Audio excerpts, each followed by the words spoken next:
how I got the nickname Humpty and why I still use it. Someone sent me an email the other day asking how I got the nickname Humpty and why I use it in the AGER Plus Learns Decade Challenge channel. Keep listening and it will all fall into place. Sorry, couldn't resist that one.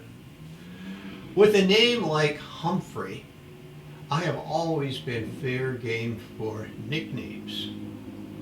When I was growing up in the 50s in Michigan, one of the famous actors was Humphrey Bogart. So I was called Bogart or Bogey from some of the more literate or more often Bogard from the typical kid who had never seen the name in print. I also learned to capitalize on my name by betting friends I was on every dollar bill. Bet you $1, I said. In disbelief, we'd shake hands. I'd pull out a well-worn dollar bill that I kept handy for such a purpose and pointed out the name in small script, George Humphrey, who was Secretary of the Treasury at the time. I don't think anybody ever paid up on the bets.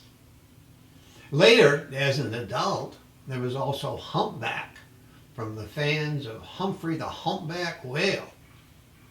At work, I used it as a name for my fantasy football team.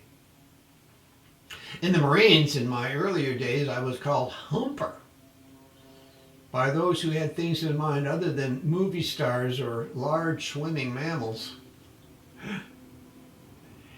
It might be obvious that my favorite day of the week has always been Wednesday, commonly known as Hump Day. Before I reveal the true origin of the nickname Humpty, I will remind those not familiar with the nursery rhyme of the story of Humpty Dumpty, who fell off a wall and all the king's men could not put him together again. Watch the video in the links below if you have no idea whom I am referring to. The ditty is far more older than I am, but may not be quite as popular in this day of video games and Harry Potter.